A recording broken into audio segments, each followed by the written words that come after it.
Okay, तो आज की इस वीडियो में हम बात करने वाले हैं आरजू प्रोसीजर्स की एनाटॉमी, इसकी फिल्मिंग और इसके पैथोलॉजिकल केसेस के बारे में। जो हमारा आरजू का फर्स्ट वीडियो जो था उसके अंदर हमने बात की थी कि आरजू प्रोसीजर है क्या, आरजू प्रोसीजर की फुल फॉर्म प्लस उसके कुछ इंपॉर्टेंट फैक्ट्स वगैरह की बात की थी, प्लस उसके इंडिकेशन और कॉन्ट्रा इंडिकेशन की हमने बात की थी। तो अभी आरजू प्रोसीजर्स की इसकी एनाटॉमी को देखेंगे, जिसके कारण अपन को बहुत फ़ायदा होगा डायग्नोस्टिक किसी भी प्रकार के स्ट्रक्चर्स, और इसकी कुछ हम फिल्मिंग की बात करेंगे, किस किस प्रकार की हम फिल्मिंग इस प्रोसीजर्स के अंदर टेकन करते हैं और किस प्रकार से अपन उसको जो एनाटॉमी वाला पार्ट देखेंगे, तो ये एनाटॉमी वाला पार्ट हम किस प्रकार से पैथोलॉजिकल केसेस में अपन कुछ डायग्नोस करने में अपन यूजफुल कर सकते हैं। ओके, तो अगर आपने अभी तक फर्स्ट वाला वीडियो नहीं देखा है तो अभी आप जाके देख लीजिए, क्योंकि इसके अंदर उस वीडियो के अंदर बताया गया है कि किस प्रकार से कॉन्ट्रा इंडिकेशन है, किस प्रकार के इंडिकेशन है और आरजू प्रोसीजर क्या है और उसके कुछ फैक्ट्स बताए गए हैं। तो आज के इस वीडियो में हम बात करेंगे किसके बारे में, एनाटॉमी, फिल्मिंग और पैथोलॉजिकल केसेस के बारे में। तो चलिए शुरू करते हैं। तो सबसे पहले कल पिछले वीडियो में हमने बात की थी कि आरजू प्रोसीजर क्या है, उसकी फुल फॉर्म क्या थी, रेट्रोग्रिड यूरेथ्रोग्राम। अपन ने देखा था हर एक वर्ड की जो इंपॉर्टेंस क्या थी, रेट्रोग्रिड वर्ड का क्या फॉर्म हो गया था और किस प्रकार से यूरेथ्रोग्राम वर्ड था और किस प्रकार से ये प्रोसीजर हो रहा था। अब देखिए आरजू प्रोसीजर में होता क्या था, बेसिकली जो कॉन्ट्रास्ट मीडिया अपन इंजेक्ट करते थे किसके अंदर, यूरेथ्रा के अंदर, और किसी प्रकार की पैथोलॉजी को इवेल्यूट करते थे, यूरेथ्रल की पैथोलॉजी को इवेल्यूट करते थे। तो आज इसी वीडियो में हम इसके एनाटॉमी की बात करने वाले हैं। तो एनाटॉमी की बात करेंगे उससे पहले आप एक बार वो वीडियो देख लीजिए, जिससे आपको इंडिकेशन और कॉन्ट्रा इंडिकेशन आपको पता चल जाएंगे। ओके, तो इसके एनाटॉमी की जब हम बात करते हैं तो ये क्या है, जो आरजू प्रोसीजर है मेल्स के अंदर कैरी किया जाता है। और जब भी हम बात करते हैं कि मेल यूरेथ्रा के बारे में, तो मेल के यूरेथ्रा की जो अपन साइज की अगर बात करते हैं, लेंथ जो देखते हैं तो कितनी होती है, 18 to 20 सेंटीमीटर। ये अपन ने फर्स्ट वीडियो में भी बात की थी। अप्रोक्स अगर अपन कह सकते हैं कि जो 8 इंचेस जो होती है वो इसकी अप्रोक्स लेंथ होती है। ओके, तो अब ये पूरी यूरेथ्रा की है 18 to 20 सेंटीमीटर फुल यूरेथ्रा की एक लेंथ है, जिसको अपन अगर इसको इंचेज में बात करें तो 8 इंचेज अपन कह सकते हैं लॉन्ग, है ना। और अब हम इसके अपन बात करने वाले हैं कि इसके पार्ट कौन कौन से हैं।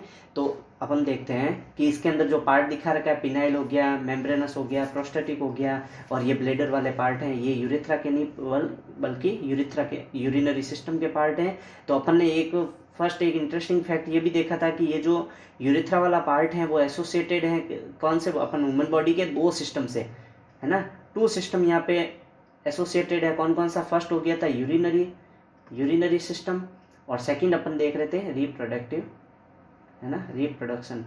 ओके, रिप्रोडक्टिव ऑर्गन के बारे में, क्योंकि ये जो मेल जो यूरेथ्रा वगैरह होता है या, तो ये सारा क्या है, रिप्रोडक्टिव सिस्टम का पार्ट है। ओके, तो इस एनाटॉमी को अपन आगे बढ़ाते हुए सबसे पहले हम बात करते हैं यूरेथ्रा की। तो यूरेथ्रा को अपन ने देख लिया कि जो मेल यूरेथ्रा है कितना है, 80 to 20 सेंटीमीटर, और अगर इंचेज में बात करें तो 8 इंचेज लॉन्ग है।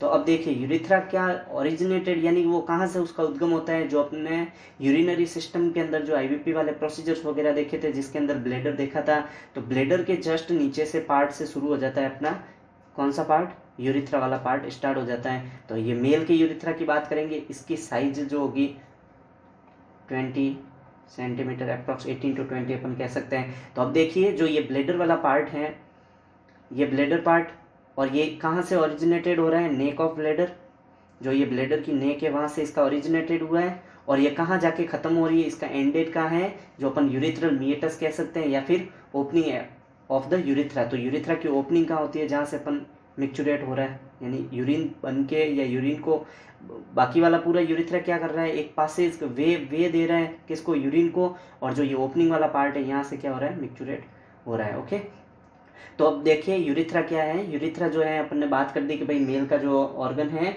तो ये क्या है 18 to 20 सेंटीमीटर हो गया। और जब इसकी बात करते हैं ये ओरिजिनेटेड कहाँ से हो रहा है, तो ब्लेडर ऑफ नेक, और टर्मिनेट्स जो है एट द यूरेथ्रल मिएटस, ये यूरेथ्रल मिएटस वाला पार्ट हो गया। ओके, यूरेथ्रल मिएटस से, या फिर अपन क्या कह सकते हैं, ओपनिंग ऑफ द यूरेथ्रा।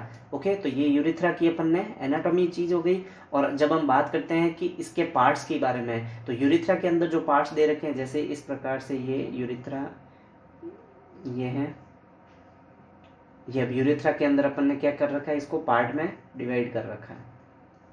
तो इस पार्ट को भी देख रहे हैं, ये जो पार्ट हो गया है, जैसे पिनाइल पार्ट दिया है, ये फर्स्ट ये पार्ट हो गया पिनाइल, ये मेम्ब्रेनस पार्ट, है ना, और ये हो गया प्रोस्टेटिक पार्ट। इसको 3 पार्ट में अपन डिवाइड कर रहे हैं, तो है ना, ये प्रोस्टेटिक वाले पार्ट हो गए। तो ये सारे इसको 3 पार्ट में यूरेथ्रा को डिवाइड किया गया है। ओके, तो अपन इसकी जब अपन रेडियोलॉजिकल इमेज के अंदर देख सकते हैं, तो अपन देख पा रहे हैं जो ये पिनाइल यूरेथ्रा हो गया पूरा। ओके, जो बल्बल कह दो, या फिर ये जो हो गया मेम्ब्रेनस वाला पार्ट हो गया सारा, और ये अपना प्रोस्टेटिक वाला पार्ट हो गया। ओके, और जब हम साइज की बात करते हैं तो जो प्रोस्टेटिक वाले हैं, प्रोस्टेटिक पार्ट कौन कितने सेंटीमीटर का होता है, 3 सेंटीमीटर का। ओके, और जब हम बात करते हैं मेम्ब्रेनस की, तो मेम्ब्रेनस वाला पार्ट होता है 1.5 सेंटीमीटर। ओके, और जब हम बात करते हैं पिनाइल यूरेथ्रा, तो पिनाइल यूरेथ्रा के बारे में, पिनाइल यूरेथ्रा सबसे लॉन्गेस्ट वाला होता है, जो क्या होता है 15.5 सेंटीमीटर। ओके, तो ये साइज अपन को ध्यान रखेंगे कि कौन कौन सा पार्ट हो गया, प्रोस्टेट वाला पार्ट है, प्रोस्टेटिक कितना हो गया 3 सेंटीमीटर। और जब हम बात करते हैं मेम्ब्रेनस की, तो मेम्ब्रेनस वाला पार्ट हो गया 1.5 सेंटीमीटर। और जब हम बात करते हैं पिनाइल की, तो पिनाइल वाला जो पार्ट हो गया 15.5 सेंटीमीटर। ओके, तो ये एनाटॉमी के अंदर एक मेजरमेंट में बहुत ध्यान रखने वाली चीज़ है। ओके, अब हम बात करते हैं इसकी फिल्मिंग के बारे में। बेसिकली हमने इस प्रोसीजर्स में क्या किया था कि जो कॉन्ट्रास्ट डाई जो थी, जो है ना, तो उसको अपन ने क्या किया था, रेट्रोग्रेड इंजेक्शन से इसमें क्या किया था, कॉन्ट्रास्ट मीडिया को पुश किया था या इम्प्लांट किया था कॉन्ट्रास्ट मीडिया को। और जैसे ही कॉन्ट्रास्ट मीडिया का फ्लो इसके अंदर यूरेथ्रा के अंदर अच्छे से दिख गया, तो ये बिल्कुल फाइन लाइन अपन को एक आरजू की रेडियोलॉजिकल इमेज हमको प्राप्त हो जाएगी। तो ये किस किस प्रकार से हम कौन कौन सी इमेज को टेकन करते हैं जिससे ये हमारा प्रोसीजर कंप्लीट होगा, तो इस इमेजेस के बारे में देखते हैं। तो किस प्रकार की रेडियोलॉजिकल फिल्मिंग हम करते हैं। सबसे फर्स्ट हो गई स्क्वाड फिल्म। स्क्वाड फिल्म में हम बेसिकली क्या देखते हैं कि किसी भी प्रकार का कोई मेटेलिक ऑब्जेक्ट तो नहीं है, ओके, या किसी भी प्रकार की अदर एबनॉर्मलिटीज वगैरह जो भी हैं वो इस स्क्वाड फिल्म के अंदर शो हो जाएगी। ओके, तो किसी भी प्रकार का मेटेलिक हो गया, या एक जनरल इवेल्यूशन के लिए फर्स्ट स्क्वाड फिल्म को टेकन किया जाता है। ओके, और सेकंड बात हम करते हैं ऑब्लिक इमेज की।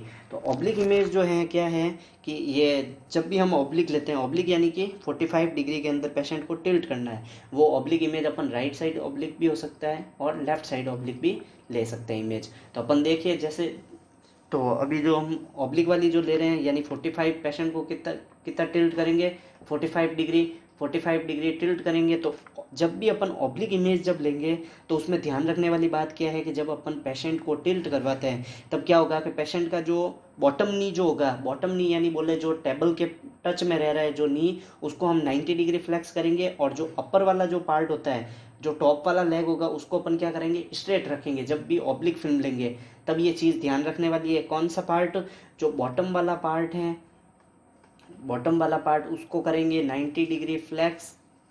ओके, 90 डिग्री फ्लेक्स करेंगे, और जो टॉप टॉप वाला है उसको रखेंगे स्ट्रेट। ओके, ये क्यों इंपॉर्टेंट है, ये इसलिए इंपॉर्टेंट है ताकि यूरेथ्रा को अच्छे से हम उसकी लेंथ को विजुलाइज कर सकते हैं, या पूरा यूरेथ्रा की फुल लेंथ उसके अंदर कवर हो जाएगी, फुल लेंथ अपन को दिखेगी, तो अपन को डायग्नोस अच्छे से होगा। और स्पोर्ट फिल्म अपन कब लेंगे, स्पोर्ट फिल्म यानी कि जब अपन फ्लूरोस्कोपी पे ये प्रोसीजर ले रहे हैं, तो स्पोर्ट फिल्म के अंदर क्या होता है कि जब अपन कॉन्ट्रास्ट मीडिया को इंजेक्ट कर रहे हैं, उसके दौरान ही हम स्पोर्ट फिल्म को लेते हैं, ताकि किसी भी प्रकार की पैथोलॉजी वगैरह जैसे ही सीन होती है, हम स्पोर्ट फिल्म के द्वारा क्या कर सकते हैं, उसी समय हाथों हाथ इमेज को टेक कर सकते हैं जब हमको पैथोलॉजी सीन हो जाती है।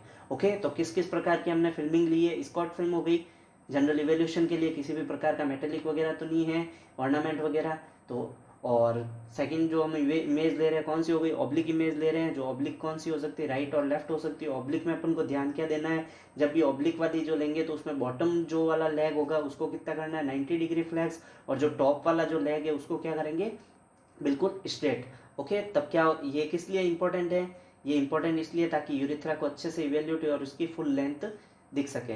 और जब हम बात करते हैं स्पोर्ट फिल्म की, तो स्पोर्ट फिल्म हो गई जब भी फ्लूरोस्कोपी के दौरान जब ये प्रोसीजर ले रहे हैं, तब जैसे ही पैथोलॉजी या किसी भी प्रकार का स्ट्रक्चर्स कह दो या फिर फंक्शनल गाली कह दो, जैसे ही पता चली, डायग्नोस हुई, तब हम क्या करेंगे, जब कॉन्ट्रास्ट मीडिया इंजेक्ट कर रहे हैं तभी इस इमेज को टेक कर लेंगे। ओके, ये बात हो गई थी फिल्मिंग की। जब हम फिल्मिंग को टेक करते हैं तो फिल्मिंग देखिए आरजू की हमें फिल्मिंग किस प्रकार से मिलती है। ये थी जनरल स्कॉट फिल्म जो ले ली, यानी कॉन्ट्रास्ट मीडिया को इजेक्ट करने से पहले, है ना। तो ये आ गई प्री कॉन्ट्रास्ट या फिर एपी फिल्म अपन ने कह दिया। ओके, ये एपी फिल्म हो गई। और अब इस पेशेंट को क्या किया गया, राइट एंटीरियर ऑब्लिक यानी राइट साइड में टिल्ट किया है इस पेशेंट को, और देखिए यूरिथ्रा जैसे ये जो बॉटम वाला पाँव लेग है, बॉटम वाले लेग को क्या किया गया है 90 डिग्री फ्लेक्स, और प्लस अपर वाला जो है पाँव था उसको किया गया है स्ट्रेट। तो देखिए जो ये यूरिथ्रा वाली जो पार्ट है, यूरिथ्रा का पार्ट अच्छे से इवेल्यूट हुआ है। ओके, और जब भी हम देखते हैं, अब देखिए लेफ्ट एंटीरियर ऑब्लिक तो लेफ्ट साइड में किया है, अब देखिए लेफ्ट एंटीरियर ऑब्लिक में भी क्या किया गया है, ये देख लो पूरा यूरिथ्रा को अच्छे से इवेल्यूट हुआ है। ओके, तो इसकी फुल लेंथ दिख जाती है जब भी हम ऑब्लिक पार्ट लेते हैं। तो ऑब्लिक पार्ट में अपन को ध्यान देने योग्य बातों का भी ध्यान रखना है और ऑब्लिक फिल्म लेनी है। और जब भी हमें कोई किसी भी प्रकार की, जब हम फ्लूरोस्कोपी पे ये प्रोसीजर ले रहे हैं, तब जैसे ही कोई एबनॉर्मलिटीज या कोई सी भी प्रकार का स्ट्रक्चर्स वगैरह दिखता है तो हम उसी समय स्पोर्ट फिल्म को ले सकते हैं। ओके, तो ये था आज का हमारा आरजू प्रोसीजर्स, और इसके बारे में हमने बात कर ली कि आरजू प्रोसीजर्स हैं क्या, और अभी हमने इसकी एनाटॉमी देख ली है, किस प्रकार से यूरिथ्रा के 3 पार्ट में उसको डिवाइड किया गया है, कौन सा पार्ट कितने सेंटीमीटर का है, और इसकी किस प्रकार से इमेज लेनी है, कौन सी बातों का ध्यान रखना है। और अब हम इन सबको देखते हुए एनाटॉमी वगैरह देख ली, आरजू के इंडिकेशन कॉन्ट्रा इंडिकेशन देखने के बाद अब हम पहुंचते हैं बेसिक केसेज ऑफ आरजू के, कि आरजू के किस किस प्रकार के केसेस जो हैं, जिसके अंदर अपन ने फर्स्ट पार्ट में हमने कुछ वर्ड्स देखे थे, जैसे डाइवर्टिकुला हो गया, ओके, डाइवर्टिकुलम हो गया, फिस्टुला हो गया। तो ये सारे वर्ड्स जो क्या है, ये अपन को ध्यान रखने योग्य है, तो ये हमारे बेसिक डायग्नोस्टिक में काम आते हैं। ओके, तो चलते हैं फर्स्ट केसेस की ओर। फर्स्ट केसेस में देखिए जो ये बताए हैं कि ये बिल्कुल फाइनली इसमें यूरिथ्रा शो हो रहा है, तो ये इसमें उन्होंने क्या, इसमें क्या दिखाया गया है कि ये एक नॉर्मल स्टडी है। तो नॉर्मल आरजू अपन ने किस प्रकार से कहा है, क्योंकि जो इसकी जो एंटायर यूरिथ्रल स्ट्रक्चर जो कह रहे हैं, एंटायर यूरिथ्रल की जो लेंथ है वो बिल्कुल ही फाइनली दिखाई गई है, और तो ये वेल आउटलाइन है, बिल्कुल एकदम इसकी आउटलाइन भी अपन देख सकते हैं, बिल्कुल वेल है, किसी भी प्रकार का स्ट्रक्चर इसके अंदर नहीं शो हो रहा है, और किसी भी प्रकार की इसमें पैथोलॉजी सीन नहीं हो रही है। तो अपन इसको क्या कह सकते हैं, ये नॉर्मल स्टडी है। नॉर्मल स्टडी किस लिए, क्योंकि इसकी जो एंटायर लेंथ जो है बिल्कुल परफेक्ट है, length of urethra is well, और ये क्या है, इसकी जो पूरी लेंथ है यूरिथ्रा की, ये क्या है, वेल आउटलाइन है। ओके, यानी कि इसमें किसी भी प्रकार की कोई भी दिक्कत या स्ट्रक्चर्स वगैरह नहीं है, किसी भी प्रकार की एबनॉर्मलिटीज नहीं है। तो ये हमने नॉर्मल केस देख लिया। तो अपने जब हमने फर्स्ट पार्ट में हमने बात की थी किसके बारे में, डाइवर्टिकुलम वगैरह के बारे में। तो डाइवर्टिकुलम में क्या हो रहा था कि जो स्मॉल पाउच बन रहे थे, ये बन गया, देखिए इसके अंदर ये कॉन्ट्रास्ट मीडिया इसमें इजेक्ट किया हुआ है। कॉन्ट्रास्ट मीडिया को इजेक्ट करने के कुछ समय बाद जब अपन ने इमेज को टेकन किया तो कॉन्ट्रास्ट मीडिया क्या हो रहा है, एक पाउच लाइक स्ट्रक्चर्स के अंदर फिलिंग डिफेक्ट दे रहा है। ओके, तो contrast seen in small diverticulum in urethra containing filling defect. देखिए फिलिंग डिफेक्ट ये हमने बात की थी फर्स्ट वीडियो के अंदर, मैं फिर से कह रहा हूँ, आपको सजेस्ट कर रहा हूँ फर्स्ट पार्ट को देख लीजिए, उसके अंदर इंडिकेशन और कॉन्ट्रा इंडिकेशन अच्छे से बता रखे हैं, ताकि अपन को डायग्नोस्टिक या किसी भी प्रकार के केसेस को सॉल्व करते समय किसी भी प्रकार की दिक्कत नहीं हो। तो कॉन्ट्रास्ट अपन को इसके अंदर सील हो रहा है, सीन हो गया है स्मॉल पाउचेज के रूप में। तो ये स्मॉल पाउचेज वगैरह जो क्या है, पाउच लाइक स्ट्रक्चर जो फिलिंग डिफेक्ट दे रहा है, किसका हो गया, डाइवर्टिकुलम केस। ओके, तो अब हम बढ़ते हैं केस थर्ड की ओर। ओके, अब देखिए थर्ड केस जो हो गया, जैसे किस प्रकार से अभी हमने नॉर्मल केसेस की जब बात की थी, तो नॉर्मल केसेस में किस प्रकार से फाइनली एकदम आ रहा था, आउटलाइन आ रहा था यूरेथ्रल का पार्ट, और इसके अंदर आप देख सकते हैं यूरेथ्रल का जो यूरेथ्रा का पार्ट आ रहा है किस प्रकार से एकदम इरेगुलर टाइप में आ रहा है ना, इरेगुलर आ रहा है, प्लस डायलेशन देखिए, डायलेशन आ रहा है। तो अभी अपन इनरेगुलर केस की बात करते हैं, इरेगुलर इसके अंदर क्या आ रहे हैं, स्ट्रक्चर्स आगे आ रहे हैं। तो है ना, देखिए क्या हो रहा है, आरजू show and irregular structures involving urethra. तो पूरी यूरेथ्रा के अंदर इसमें क्या हो रहा है, जो इरेगुलर स्ट्रक्चर्स वगैरह हैं। तो ये हो गया, ये अभी अपन ने किस प्रकार से बात की, ये हो गया स्ट्रक्चर्स की हमने बात कर ली कि किस प्रकार से केसेस के अंदर, जैसे फर्स्ट में था जो फाइनली बिल्कुल फाइनली और क्लियर लाइन आ रही थी, तो उसी प्रकार इसके अंदर देखिए बिल्कुल ही रब टाइप में आ रही है। तो ये क्या हो गया, इरेगुलर इसके अंदर स्ट्रक्चर्स वगैरह है। ओके, तो आज का हमारा वीडियो यही एंड होता है। Thanks for watching, don't forget to like and subscribe. Thank you, बने रहिए हमारे साथ।